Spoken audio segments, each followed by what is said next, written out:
What is the real state of the black community today in the United States?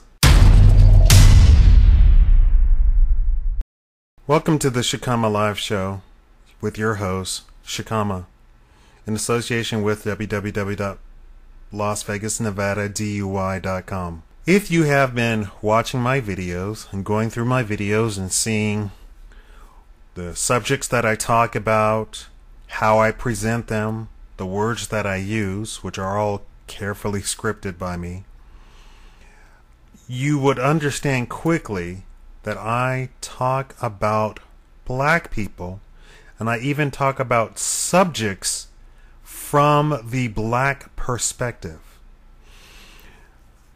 I don't think that the black community itself, the real black community, is in a downward spiral or full of criminals or anything like that.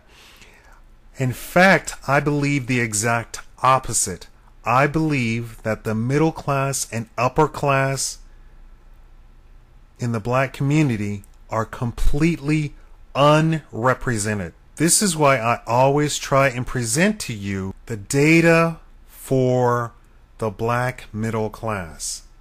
Now, I've said in many videos of mine that I'm a Pan-Africanist. And what is a Pan-Africanist? It is a group, an actual group of Africans, including African Americans, that would like to see and like to promote black people as separate and equally powerful people versus the West or white people or what have you. That means that blacks, Africans, do not want white people coming into their country. White people offering to help them. White people sending in troops to help them. White people then turning around and stealing resources from African countries. Nobody does anything for free. As much as American citizens want to believe that Europe and America are doing good in Africa by offering them food or help or whatever, the real truth of the matter is that everybody's in it for themselves. The Pan-Africanists want to remove Western intrusion into Africa. Let me repeat that. Pan-Africanists want to remove Western intrusion into Africa. The media was all in an uproar when Idi Amin kicked out white people from his country. They made it look like the president was targeting white people and just kick them out the country. The truth of the matter was, all of the white people there were landowners and they had the primary primo land. And the Africans in their own country were starving. And you get documentaries saying how the white farmers were such a boon to the country and that they were teaching them, Africans, how to farm and how to produce and how production was far greater, when in the truth of the matter, when you look at it through real uncolored eyes, the truth of the matter is these exact farmers were depleting the land, depleting the earth, depleting the country of fertility, and rendering parts of the country desert, where it's a semi-tropical area. That's the truth of the matter. I wanted to do this video to present to you sort of a lightweight what I believe. The crux and the focus of my intention for not only this channel but in life is that black middle class and black upper class are not represented whatsoever. They're not presented to you. We're not presented to you. We're never the focus of any attention. the entertainment industry would turn around and say, oh, but that's not entertaining. That would be normal. Well, that's a lie, because white people in any other race are always portrayed as middle class and upper class. Always. Anytime you see a sitcom, anytime you see a chick flick, it's of middle class or upper class white people doing funny things. When it comes to black people, all of a sudden, that doesn't apply. Why is that? It's not that that's not entertaining.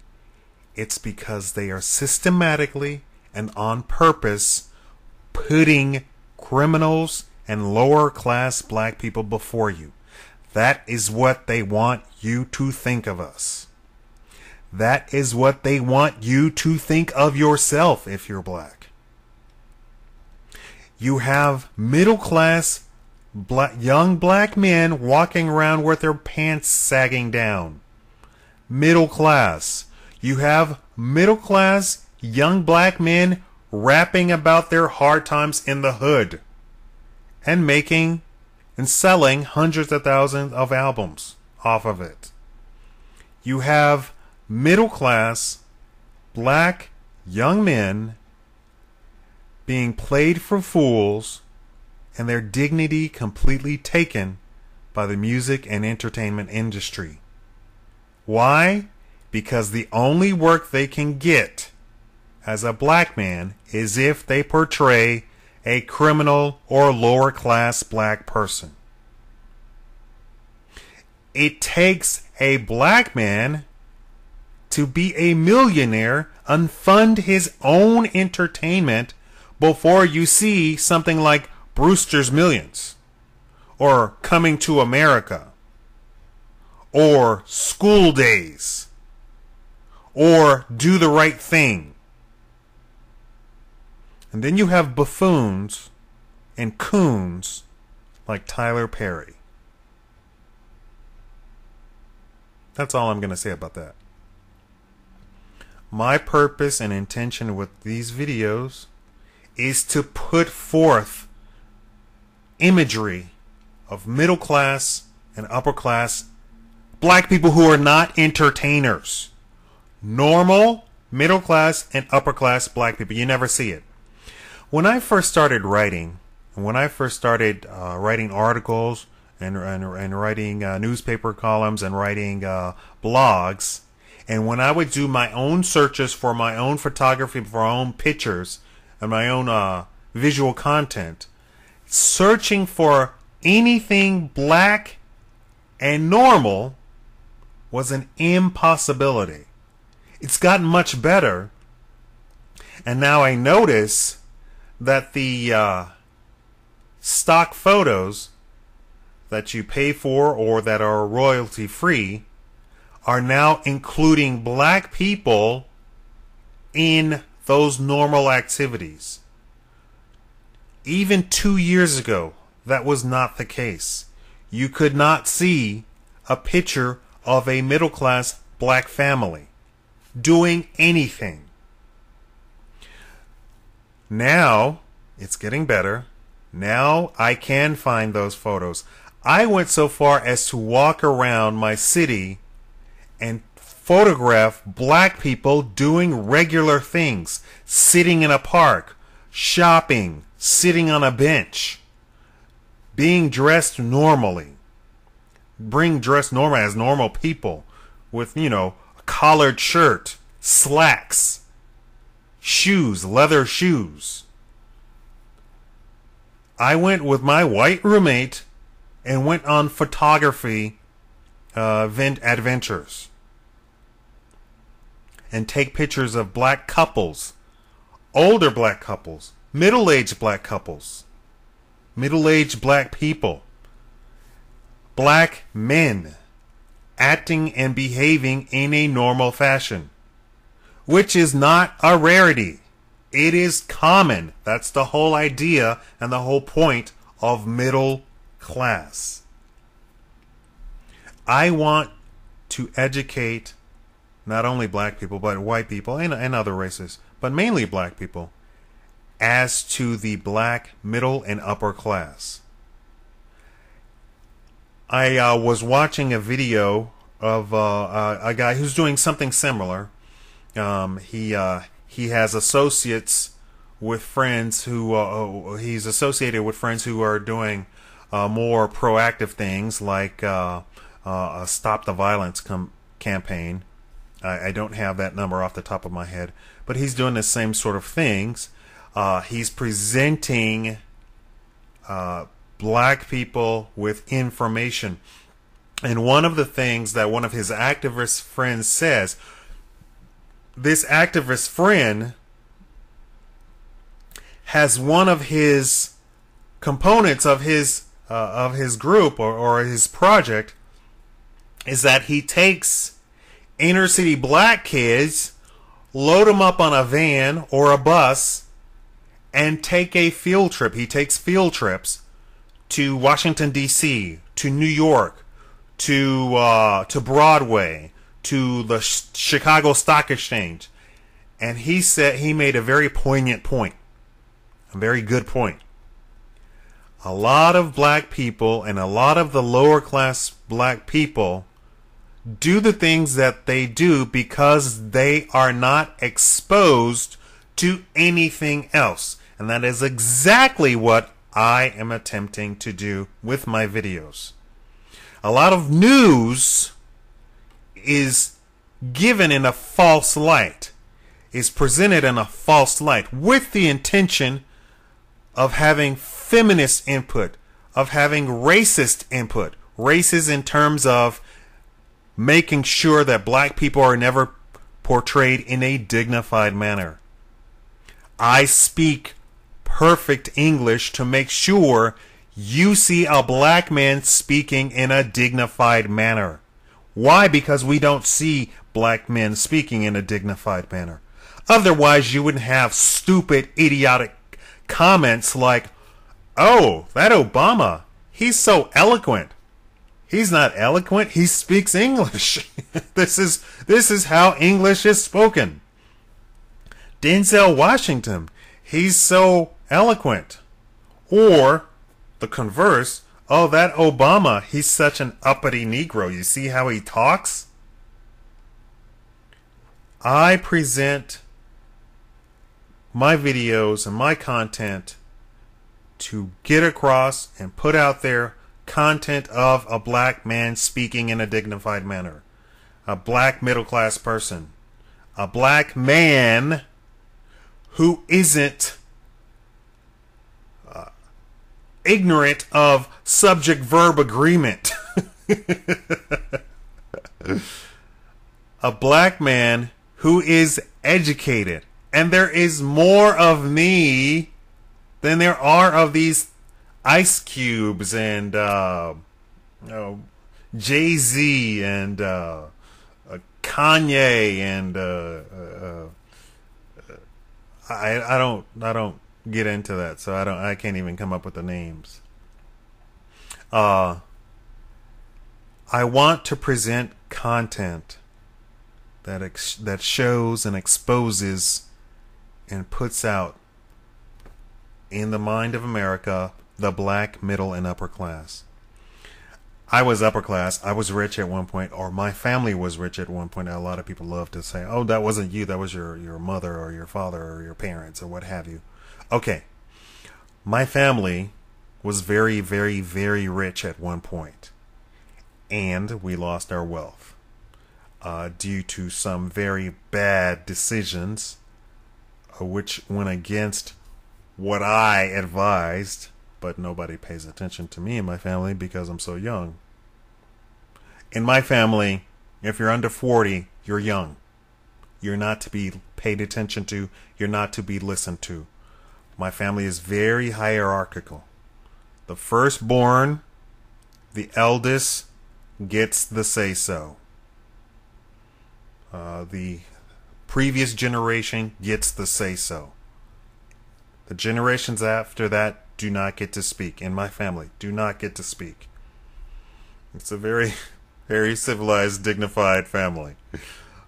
So the stuff that you see on TV, like the little kid talking back to his mom, that can't happen.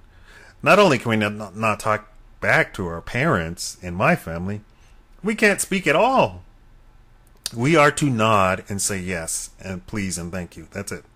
That's it. You don't see that on TV. You don't see that in movies. You don't see an entire family, and I mean an entire family. I'm talking 200 people acting the same exact way, following the same exact rules. Mother, father, the whole generation, following the same exact rules. You don't see that on TV. You don't see that generational family units, black units on TV. The only time you saw that was in Roots. Right? Anyway, I don't want to make this video too long.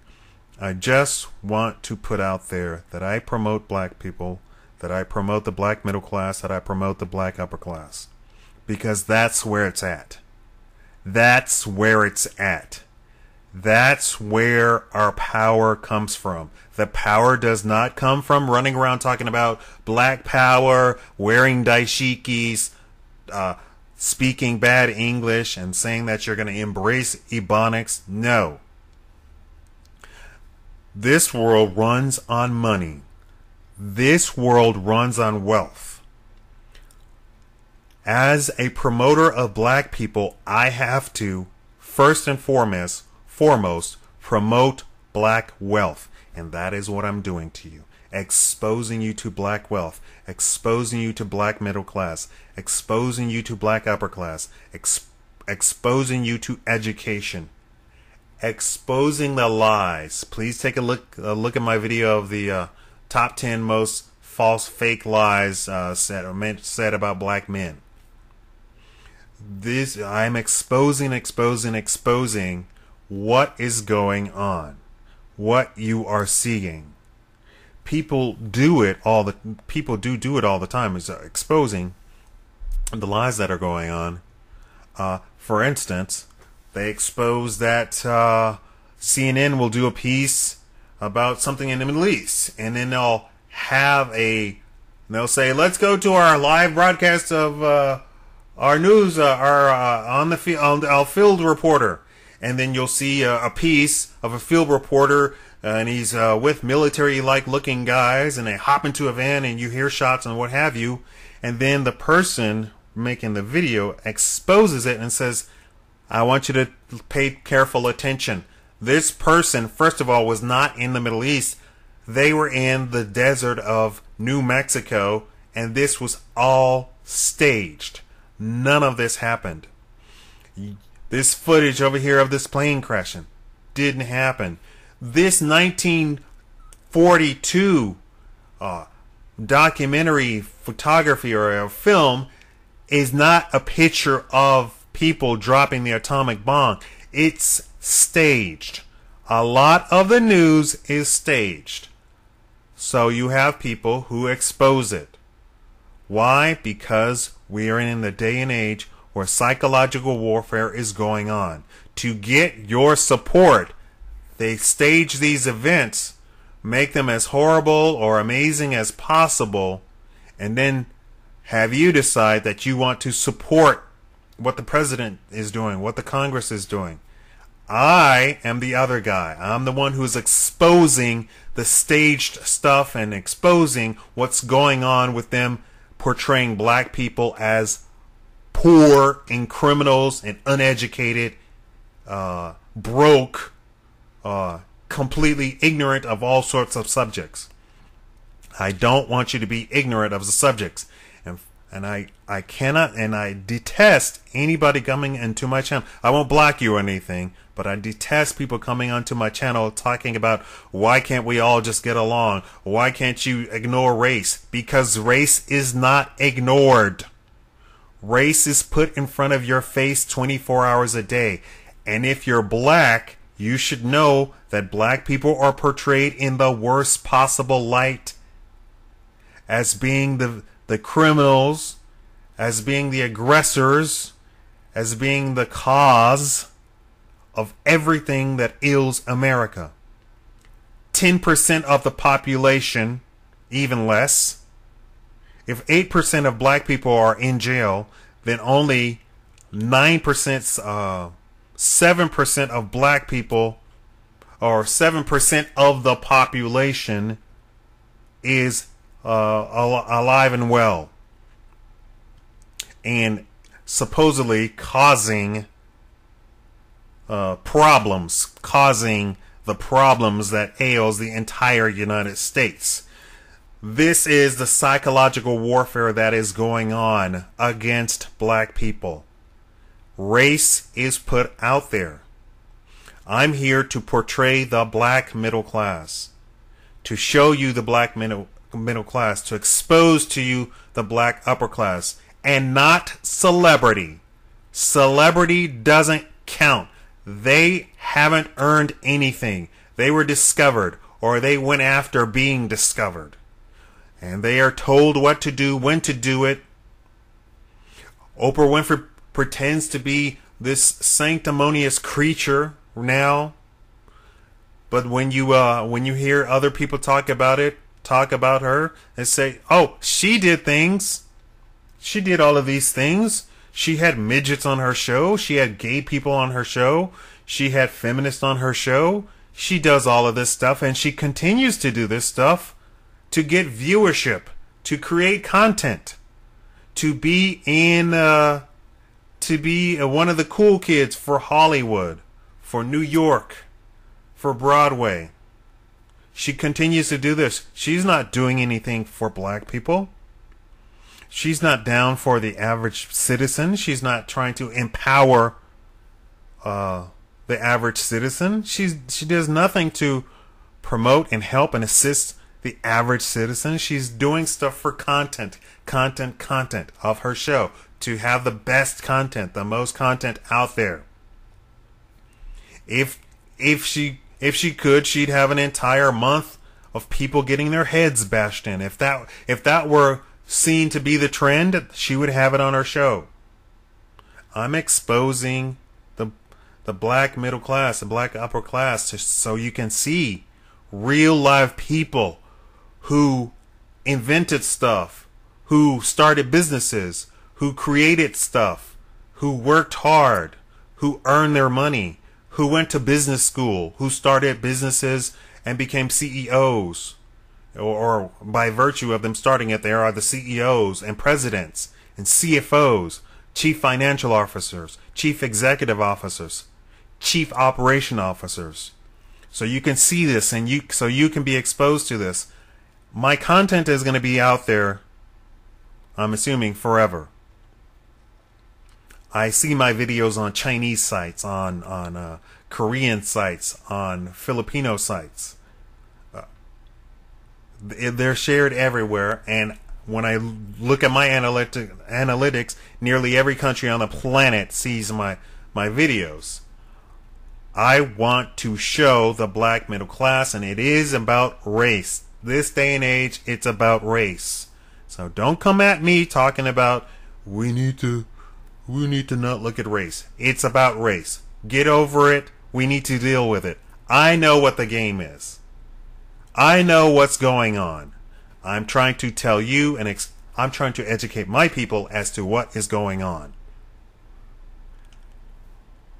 Religion, the religions that the African Americans celebrate are white religions. They no longer have their own culture and their own religion from their particular country or their tribe or what have you. That's my next step, to get you to let go of this white man's religion. That's the next step. First, I want to show you that you're black, that you have a culture, that you have a history, that you're not criminals, that you're the most accepting and friendliest people on the planet. And that's part of our problem. And to get you to be empowered. That you don't have to take a terrible job. That you don't have to ask other people for stuff. That we can do it ourselves. That we can do it ourselves and that we can reach down and pull up that 8% of the black people who are in jail, that we can eradicate that number and decimate it and expose what's really going on, which is the prison industrial complex that's going on. That's my purpose. Those are the steps that I want to go to.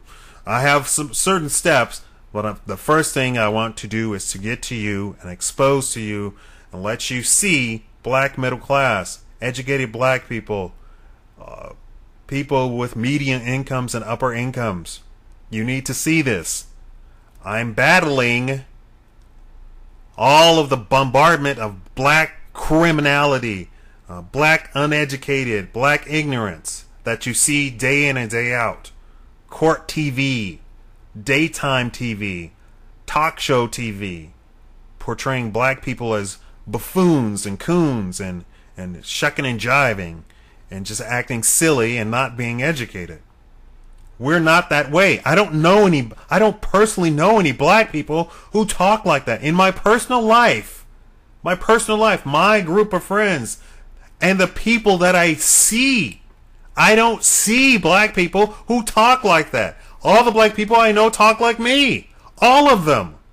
I was talking about that with my roommate, my white roommate. I said, do we know any black people that talk like they do on TV? He goes, no, we don't. They all talk like you. I said, I know. What's going on? Where is it that you find these black people that talk like that? I don't even run into them on the street. If they ask me for a cigarette, they go, hey, please, do you have a cigarette? Do you have a cigarette? I go, no, I don't smoke. I'm trying to expose to you what's really going on. It might just be the area. Maybe I just live in a middle class area and I just don't see the black people like that. But they're not everywhere. By definition, black middle class is the largest chunk of the black community. The largest chunk of the white community is middle class. The largest chunk of any community is the middle class, not the uneducated poor. Anyway, I want you to comment. I would like for your input. And I want to say thank you to all of my new subscribers. I'll do a special video for that. Anyway, thank you, and that's my show. Thank you for watching the Shikama Live Show.